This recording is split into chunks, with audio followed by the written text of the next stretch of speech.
जुलाई 2017 दिल्ली शहर के अंतर्गत एक एरिया पड़ता है लाजपत नगर फ्लाईओवर के नीचे वेश्या मर्दों का बाजार लगा हुआ था। उन्होंने अपने गले में लाल रुमाल बांध रखे थे। इस लाल रुमाल बांधने का मतलब था कोई भी बड़े घर की औरतें आती थी उनको अपने साथ गाड़ी में बिठाकर ले जाती थी और अपने रूम पर ले जाकर उनके साथ संबंध बनाती थी, फिर इसके बाद उसको पैसे देती थी। ये था लाल रुमाल बांधने का मतलब। दोस्तों, उसी में से एक लड़का रहता है जिसका नाम सुमित रहता है। वो भी लाइनों की कतार में खड़ा रहता है। तभी एक गाड़ी आती है, उस गाड़ी का शीशा खुलता है और उसमें से एक सुंदर महिला नीचे उतरती है और सुमित को इशारा करती है। सुमित भी उसके इशारों को समझ जाता है। फिर इसके बाद उसकी गाड़ी में बैठकर वो पास के ही कॉलोनी में ले जाती है। जब अपने फ्लैट में ले जाती है तो उसको बिठाती है। इसके बाद फ्रिज में से ड्रिंक लेकर आती है और सुमित को ड्रिंक शेयर करती है और खुद भी पीने लगती है। दोनों एक साथ जब ड्रिंक पी लेते हैं तो जो महिला रहती है सुमित को अलग अलग जगहों पर स्पर्श करने लगती है, छूने लगती है। सुमित भी उसके साथ वही काम करने लगता है। इसके बाद दोनों एक साथ संबंध बनाते हैं। सुमित इतना भयंकर तरीके से उसके साथ संबंध बनाता है कि महिला बेतहाश हो जाती है, हताश हो जाती है। वो बहुत ही खुश होती है क्योंकि उसे अपनी ज़िंदगी में पहली बार चरम सुख मिला था। वो सुमित की दीवानी हो जाती है। इसके बाद सुमित लगभग 2 घंटे तक उसके साथ संबंध बनाता है।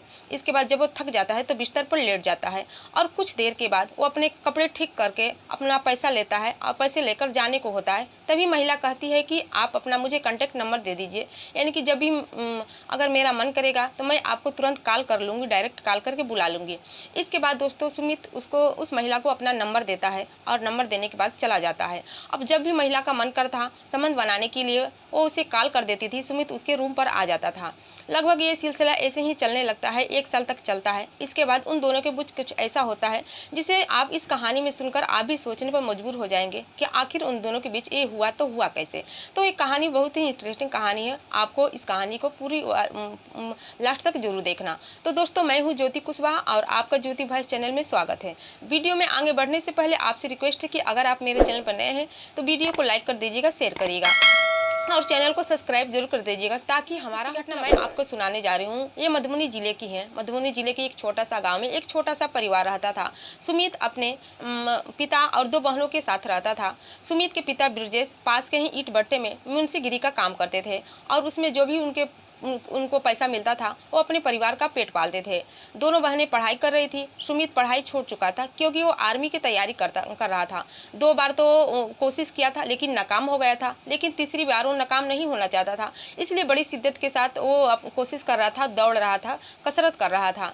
ऐसे ही करते करते एक दिन जो आर्मी का फॉर्म निकलता है। सुमित फॉर्म भर देता है। इसके बाद वो एग्जाम देने चला जाता है। इसके बाद दोस्तों एग्जाम में भी पास हो जाता है, दौड़ भी निकाल लेता है, लेकिन मेडिकल में छाड़ दिया जाता है क्योंकि उसके बचपन में उसके हाथ टूट गए थे।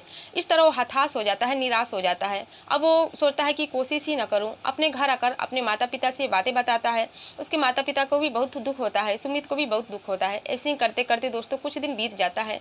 एक दिन सुमित के पिताजी कहते हैं कि सुमित तुम कुछ कमाओ क्योंकि मेरी ये मुंशीगिरी के पैसे से कुछ चलने वाला नहीं है और तुम्हारी बहनें भी पढ़ रही हैं और आगे बड़ी होंगी तो उनकी शादी भी करनी है। सुमित को ये बात भा जाती है। वो अपने एक दोस्त को फ़ोन करता है जो कि दिल्ली के सरोजिनी नगर इलाके में रहा करता था। उसको कॉल करता है और कॉल करके कहता है कि मुझे काम की ज़रूरत है, तुम मुझे कोई काम हो सके तो दिलवा दो। इसके बाद उसका दोस्त कहता है कि ठीक है, तुम यहाँ पर आ जाओ, यहाँ काम की कमी नहीं है। इसके बाद दोस्तों सुमित अपना पूरी तैयारी करके दिल्ली के लिए रवाना हो जाता है। जब वहाँ पर जाता है तो उसका दोस्त उसे लेने के लिए आता है और अपने रूम पर ले जाता है, यानी कि सरोजिनी नगर इलाके कॉलोनी में ले जाता है। वहाँ पर ले जाने के बाद उसको खाना वाना देता है, खाना खिलाता है और कहता है कि आज तुम आराम करो और जब दूसरे दिन सुबह 10 बजे हम लोग काम की तलाश में चलेंगे। इसके बाद दोस्तों जब दूसरे दिन होता है तो 10 बजे का समय होता है। दोनों काम के लिए निकल जाते हैं और सरोजिनी नगर मार्केट में जाते हैं। वहाँ पर जाने के बाद उसका दोस्त उसको एक दुकान में नौकरी दिलवा देता है। इसके बाद सुमित उस दुकान में नौकरी करने लगता है और जिस जगह सुमित नौकरी करता था उस दुकान के नीचे जिम लगा हुआ था। सुमित पहले से ही कसरत करने का आदी था, शौकीन था। वो भी जिम में भाग ले लेता है, वो भी वहाँ पर जाने लगता है। जब भी उसको काम से छुट्टी मिलता था जिम में जाता था और काम करने के बाद जो कुछ भी उसको पैसे मिलते थे आधा पैसे अपने घर भेज देता था और आधा पैसा अपने खर्चे के लिए रख दे लेता था। ऐसे ही करते करते कुछ दिन बीत जाता है लगभग। तो इसके बाद जिम में जाने लगता है। जिम में काफ़ी सारे उसके दोस्त भी हो जाते हैं। एक दोस्त रहता है जिसका नाम सौरभ रहता है, उससे सुमित की कुछ ज़्यादा ही बनती थी। जो कुछ भी बातें थे दोनों एक साथ शेयर करते थे, दोनों एक साथ एक दूसरे पर जान लुटाते थे। एक दिन वो उसका दोस्त रहता है सौरभ, कहता है कि सुमित, तुम इस दुकान में जो कुछ भी कमा लेते हो क्या तुम्हारे परिवार के लिए पूरा हो जाता है? सुमित कहता है कि नहीं, लेकिन क्या करे यार, काम तो करना ही पड़ेगा। इसके बाद उसका दोस्त सौरभ कहता है कि अगर तुम्हें मैं एक काम बता दूं जिसमें मज़ा भी आएगा और बहुत सारे पैसे मिलेंगे तो क्या दिक्कत है? सुमित जब ये बात सुनता है तो कहता है कि ऐसा कौन सा काम है जिसमें मज़ा भी आएगा और बहुत सारे पैसे मिलेंगे। इसके बाद सौरभ कहता है कि मैं तुम्हें बताऊंगा नहीं, तुम अपने आंखों से खुद देख लेना। कल इसी जगह इसी टाइम मुझे 10 बजे मिलना, मैं अपनी बाइक लेकर आऊँगा और वहाँ पर चलेंगे। इसके बाद दोस्तों जब अगले सुबह वो लड़का सौरभ अपनी बाइक लेकर आता है, उसी जगह पर सुमित उसका इंतजार कर रहा होता है। इसके बाद वो दिल्ली के लाजपत नगर फ्लाईओवर के नीचे चले जाते हैं। वहाँ पर जब जाते हैं तो देखते हैं कि जो सौरभ था, कहता है कि तुम यहीं पर खड़ा होकर सारा माजरा देखना। इसके बाद वो अपने गले में लाल रुमाल बांध लेता है और आदमियों की लाइन में जाकर खड़ा हो जाता है। इसके बाद वहाँ पर एक गाड़ी आती है, गाड़ी में से एक सुंदर महिला उतरती है और एक आदमी को इशारा करती है और इशारा करके उसको अपने साथ ले जाती है। जब अपने साथ लेकर चली जाती है तो सौरभ सुमित के पास आता है और कहता है कि तुमने देखा यहाँ पर क्या हुआ? लेकिन सुमित कहता है कि नहीं, मुझे कुछ समझ में नहीं आया कि यहाँ पर क्या हुआ।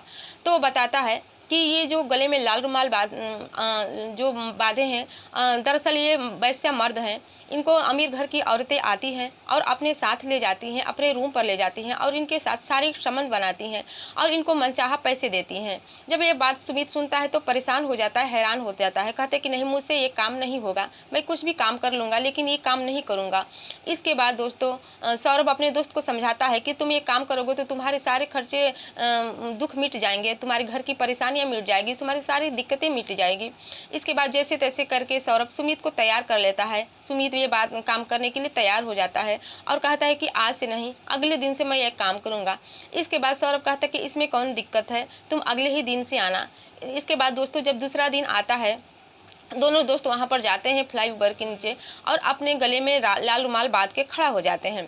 इसके बाद कुछ देर बाद एक सुंदर गाड़ी आती है, गाड़ी का शीशा खुलता है तो इसमें एक बहुत ही सुंदर महिला उतरती है और सुमित को अपनी तरफ आने का इशारा करती है। इसके बाद सुमित उसके इशारों को समझ जाता है, उसके पास जाता है, उसके गाड़ी में बैठकर वो पास के ही कॉलोनी में ले जाती है। जब अपने फ्लैट पर ले जाती है तो वहाँ जाने के बाद उसको बैठाती है और फ्रिज में से ड्रिंक ले आती है। ड्रिंक लाने के बाद सुमित को शेयर करती है और खुद भी पीती है। इसके बाद दोस्तों ड्रिंक पीते पीते सुमित को टच करने लगती है, अलग अलग जगहों पर छूने लगती है। सुमित को भी ये बहुत अच्छा लगने लगता है, वो भी उसका साथ देने लगता है और उसके साथ शारीरिक संबंध बनाता है। वो शारीरिक संबंध इतना भयानक तरीके से बनाता है कि जो महिला रहती है बेसुध हो जाती है, हताश हो जाती है।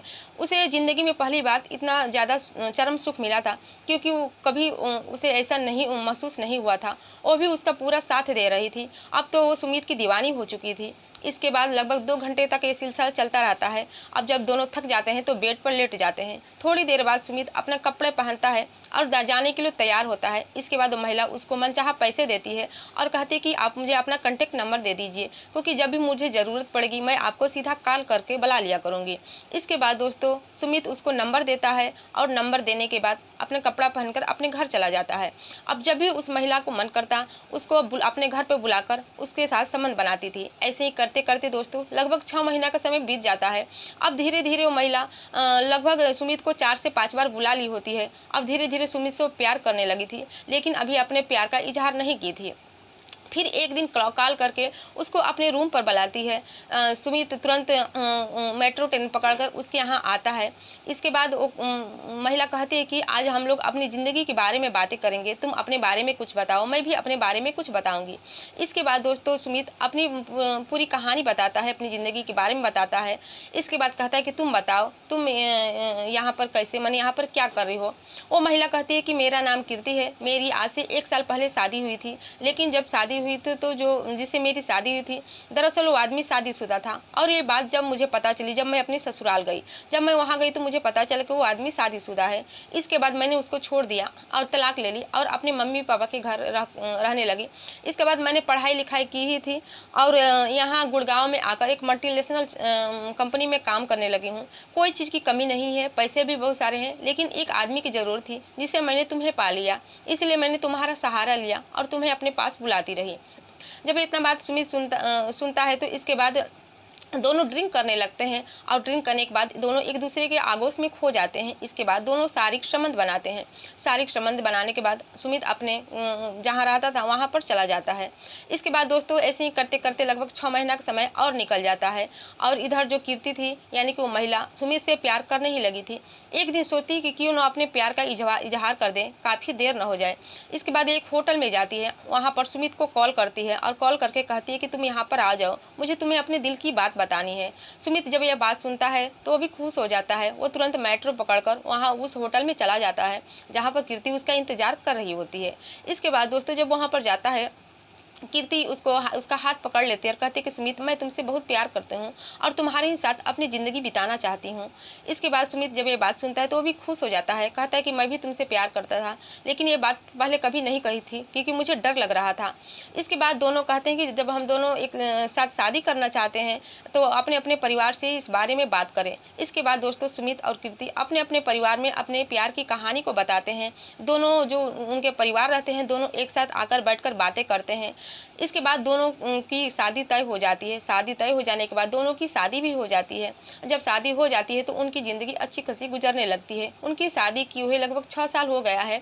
5 साल का एक बेटा है, लेकिन उनकी ज़िंदगी में कोई दिक्कतें नहीं आई है, कोई कमी नहीं आई है, न ही कोई मन मुटाव हुआ है। वो अपनी ज़िंदगी बहुत ही अच्छी तरीके से जी रहे हैं। तो दोस्तों आपकी ज़िंदगी किस जगह किस मोड़ पर बदल जाए ये पता नहीं है। और ये रही कहानी, पूरी कहानी आप लोग के सामने। ये कहानी कैसी लगी, आपकी इस कहानी से क्या राय है, कमेंट सेक्शन में कमेंट करके ज़रूर बताइएगा। और आप लोग से यही रिक्वेस्ट है कि अगर आप लोग मेरी वीडियो जहाँ से भी देख रहे होंगे अपना नाम और अपनी जगह का नाम कमेंट सेक्शन में नाम लिखकर जरूर बताइएगा, क्योंकि मैं भी अपनी वीडियो में आप लोग का नाम लेना चाहती हूँ और जगह का नाम लेना चाहती हूँ। फिर मिलते हैं दोस्तों अगले दिन नई कहानी के साथ, नई घटना के साथ। तब तक के लिए जय हिंद, जय भारत।